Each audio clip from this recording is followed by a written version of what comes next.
Hi, I'm Michael and this is California. And right now we are standing in the middle of the 2021 Medicare AEP, when Medicare beneficiaries can make changes to their Medicare health plans.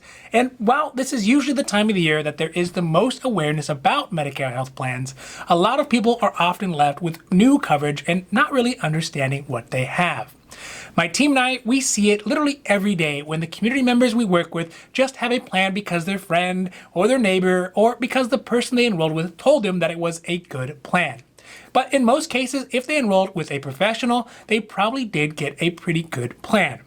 But it doesn't mean they always know exactly what they got. So today we are talking about one aspect of Medicare health plans, that's the Medicare supplement plans, or if you're old school, Medigap plans, and why you should consider getting one for 2021.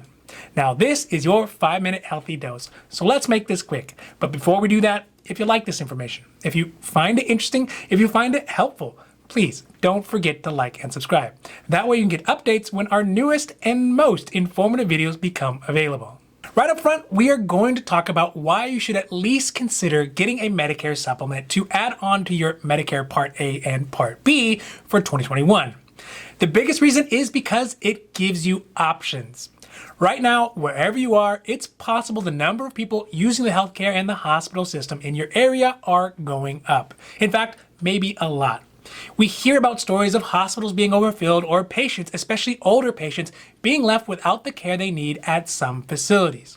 Additionally, in many areas, doctors are only doing virtual appointments, having very long wait times, or not taking visits at all. With a Medicare supplement plan or a Medigap plan, it opens up the networks that you have access to, whether they are in your hometown, in your next county over, or even in a different state. Because Medicare supplement plans work as a secondary plan to your Medicare Part A and Part B, it means that you can go to any doctor who accepts Medicare and is accepting patients anywhere in the country and still get help covering those costs that are not covered by original Medicare. So it gives you a width and a breadth of healthcare providers that simply are not available under alternative styles of Medicare health plans like a Medicare Advantage. So let's talk in brief about what is a Medicare supplement plan and how it works. And we'll do some in-depth videos on plan specifics like which ones are best and their coverage in another video.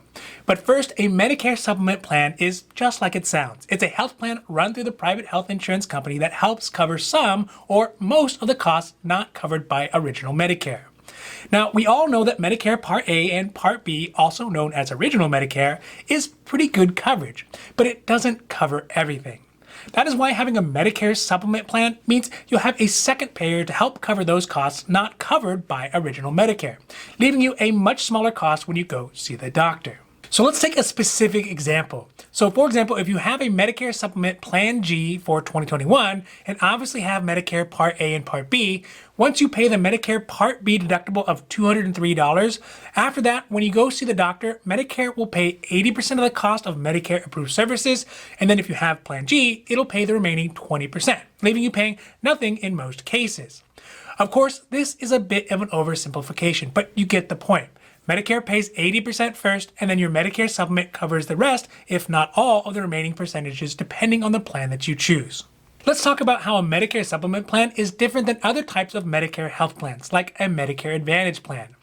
There are actually many differences between a Medicare Advantage and a Medicare supplement plan.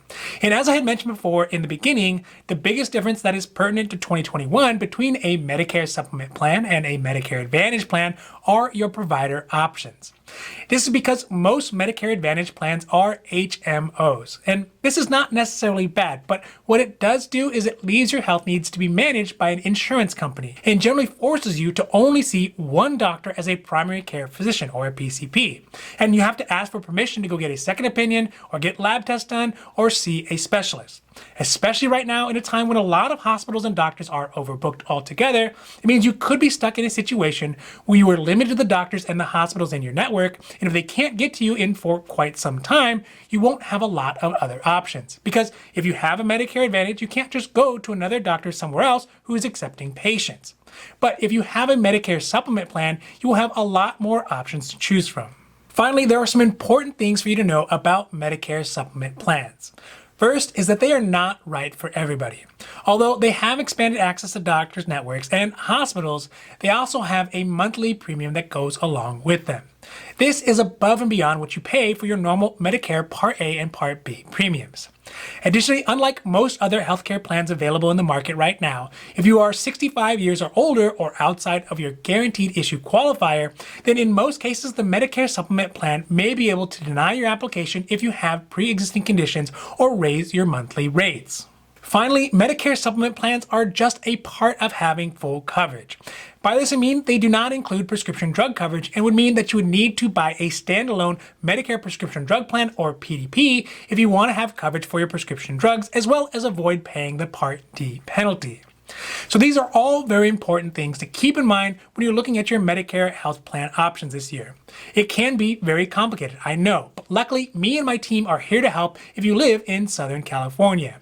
And there are agents and agencies and nonprofit organizations across the country if you're somewhere else that are local and can help you choose a plan that fits your needs and your budget. Now, this has been your 5-minute healthy dose, and I hope that you found it interesting or helpful or at least useful. And if you did, please don't forget to like and subscribe.